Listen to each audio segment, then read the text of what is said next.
Alright, here we go. Taking you back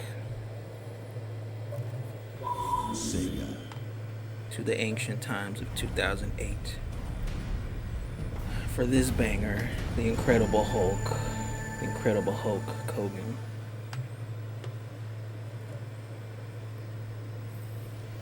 Weird that it's published by Sega. They had like the rights to the early MCU movie tie-in games, which is kind of interesting.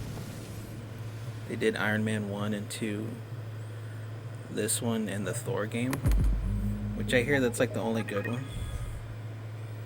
I guess we'll see. Word of mouth hasn't been very consistent on these games that I've been playing.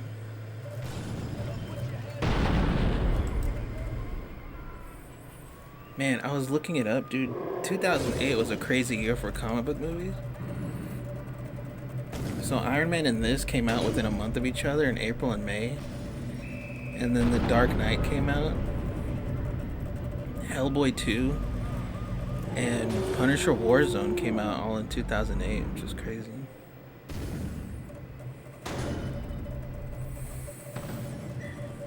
"2026 could never." They're trying to say the movies are back or whatever the fuck. Yeah, right. They're all trash. Supposedly they said the new Xbox will play any like Xbox through 360 disc and Xbox One. That would be fucking crazy if that's true. There we go.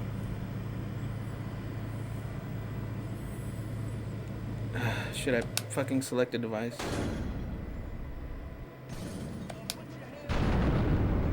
Probably just should have continued without saving.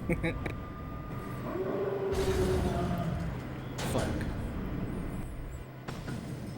Chances are low I'll ever play this again. It's interesting, on the cover they have him fighting robots. Every Hulk game it's just him fighting robots. I guess except for the last one. Just because it was based on the movie.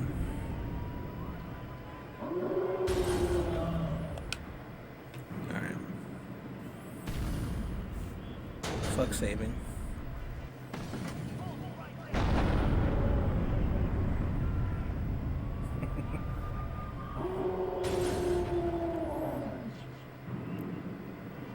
Well, anyway. So speaking of the last movie, this one is directed by Louis Leterrier, who he did the I was about to say the Transporter movies, and yeah, it's interesting because like you could say that like a guy like Ang Lee is like a better director or a more accomplished director because he's won fucking Oscars, for making the proto woke shit. Break your back mountain. But like, people, especially in Hollywood, would say that he's like a better director than someone like Louis Leterrier because of I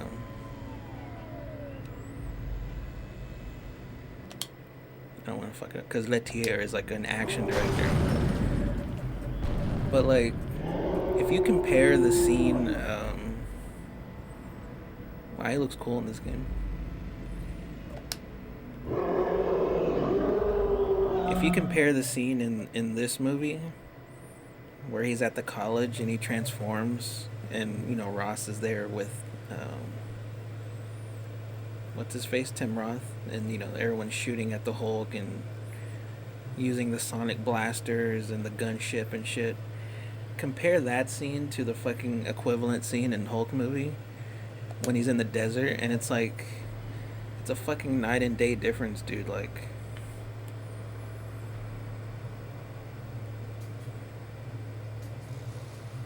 to me that just makes Ang Lee look incompetent. That he can't make an action movie like that.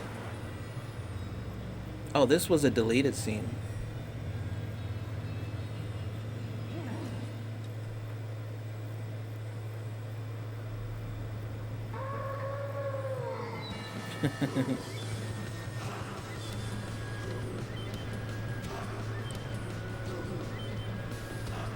Yeah, all the shit in Brazil, like, the movie looks really good to me.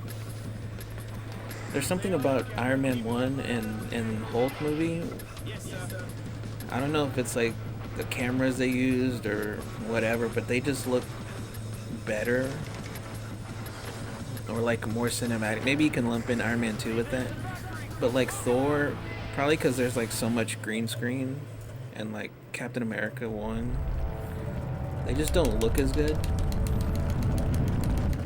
Of course, Avengers looks like shit.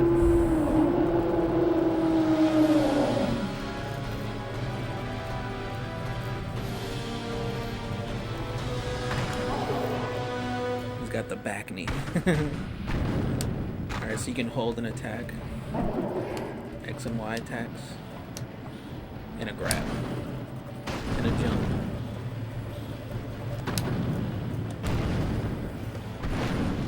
Okay. But yeah, I don't have a whole lot to say about the movie itself. It's just, I always really liked it. It's one of the best MCU movies. And it's really solid. What the fuck?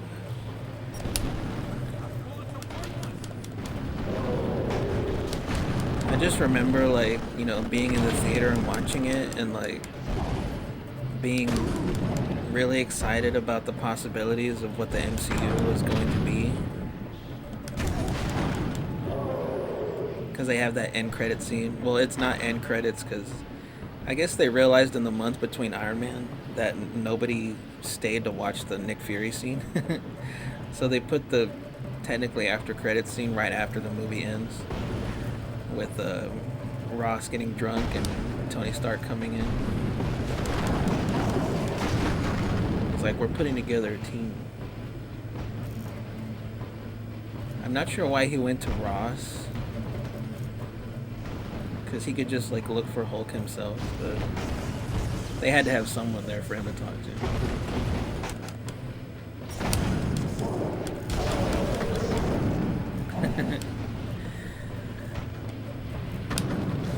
But yeah, I really like the movie, especially like the first hour. Like, it's got really good action with him, you know, running from the soldiers and shit.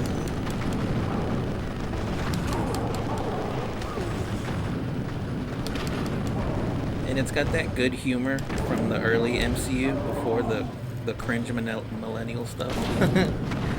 Before Josh Whedon got involved. Like, that scene where the effeminate bald Brazilian dude is like hitting on the girl. And Edward Norton's like saying in Portuguese, like, you wouldn't like me when I'm hungry, because he doesn't know the word for angry, and they're all laughing at him.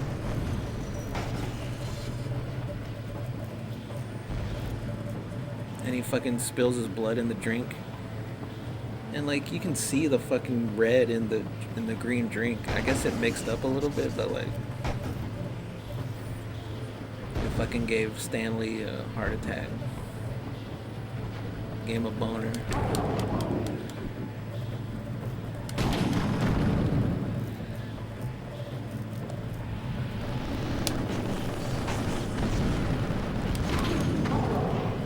Who is shooting me?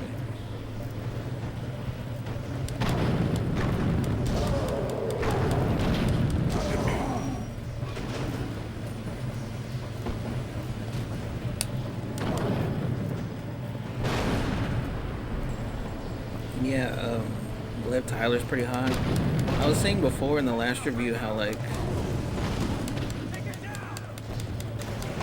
I don't know if they necessarily had like a lot of chemistry together, her and Ed Norton, but like she does a good job of like portraying being in love, you know, with the lead.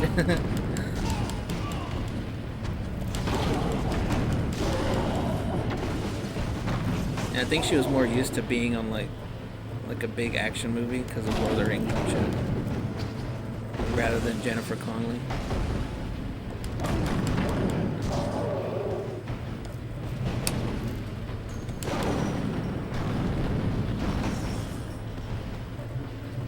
Yeah, and Tim Roth. I can't believe they brought him back in She-Hulk, dude.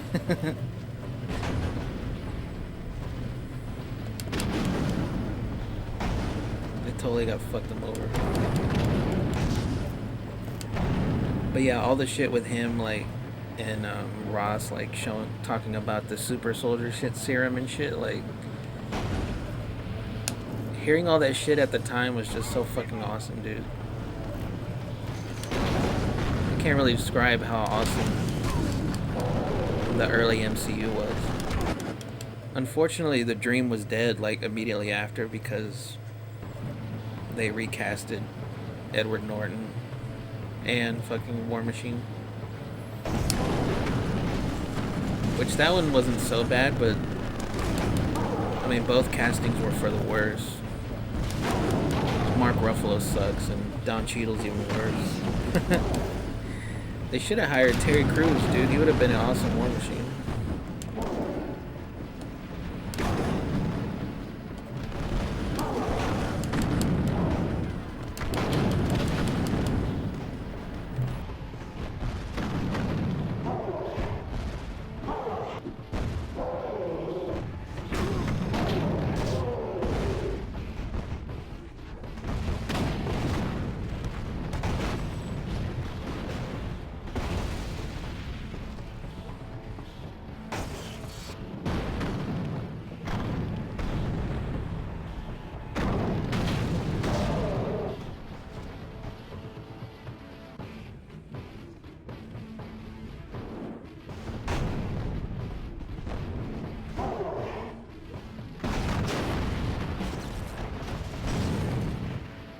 Just blowing shit up. He does this weird, like, forward punch in the air.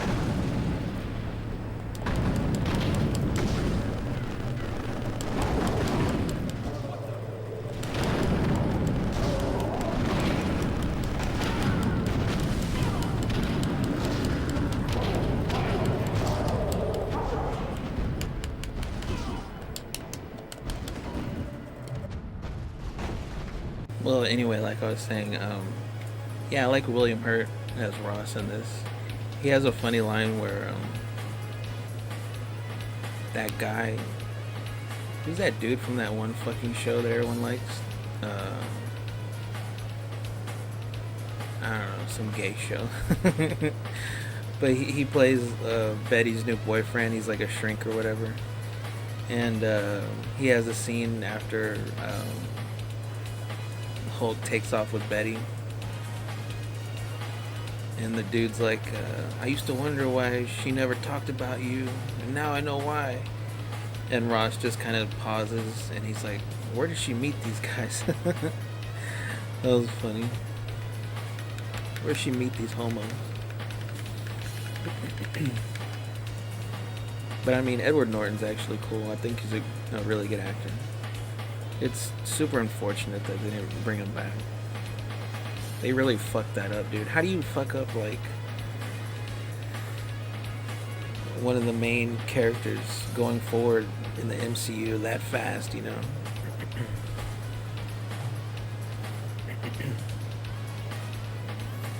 But yeah, I feel like kind of halfway through the movie, they, like, really, like, right after that sequence, and then, like, they have a little part where Hulk and Betty are, like, chilling in a cave. I remember they were trying to say, like, the lightning storm, because on the news they mentioned that there's, like, a natural lightning storm or something that's delaying the effort to find Hulk.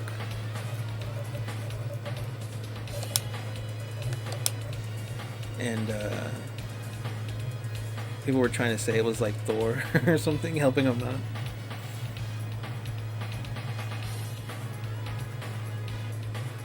But yeah, then right after that, like the jokes start kind of like coming in hot and heavy, because there's that sequence where they're in the hotel. Actually, this was something they cut out of the script from the last Hulk movie, where like they're about to have sex, but he can't get too excited. But she like brings him some clothes, and she gives him some stretchy pants, purple stretchy pants. And he's like, nah, I'm not wearing that. And then they go to New York or whatever, and they have the line in the trailer about him saying like me and like a metal tube around a bunch of. He should have been racist about it. A bunch of New Yorkers or whatever. He's like, that's not a good idea. And then they get a cab, and then the cab is like driving all crazy and shit. And then when they get out, Liv Tyler like fucking yells at the guy. And Edward Norton's like, I got some breathing techniques that can help your temper or whatever. And she's like, shush. I mean, it's not bad or cringy, but like the tone of the movie kind of like gets a little sillier right after that. And then especially like Stearns, Tim Blake Nelson, like when they're extracting the Hulk from him, he's like pushing all the buttons, and instead of like actually doing what he's supposed to be doing, he's just staring at the Hulk transforming, but not in like a shocked way. He's like, I don't know, he looks like a pervert or something. And then he fucking drop kicks the machine to get the serum to go in, which is weird. Who knew fucking however many years later they would finally pay that shit off? They ruined Abomination and She-Hulk, and then they fucked him up, the leader in Captain Black America. Shameful. Dude, what the fuck, man? I wanted to play this game. Although I will say from like the 2 seconds I played of it, it does feel a little janky. And yeah, the whole ending fight is pretty sweet. When he jumps out the helicopter. He transforms when he slams into the ground. It's pretty cool.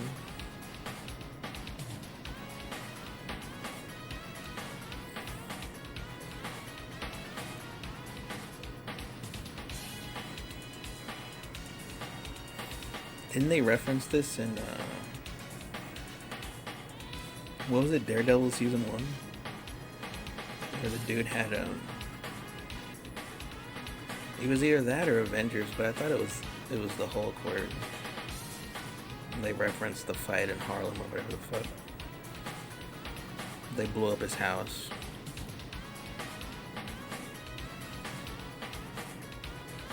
But yeah, Hulk gets that chain and starts fucking choking his ass, which is pretty cool. But then Bertie fucking convinces him not to kill him.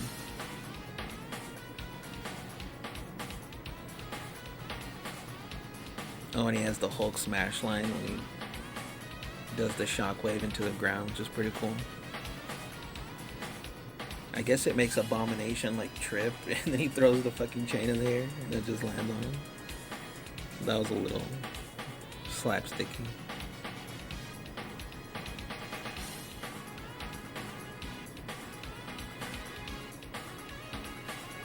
And then he does the fucking clap to like keep the fire from exploding the helicopter and shit. And I like how he kicks Abomination at Ross's feet before he takes off.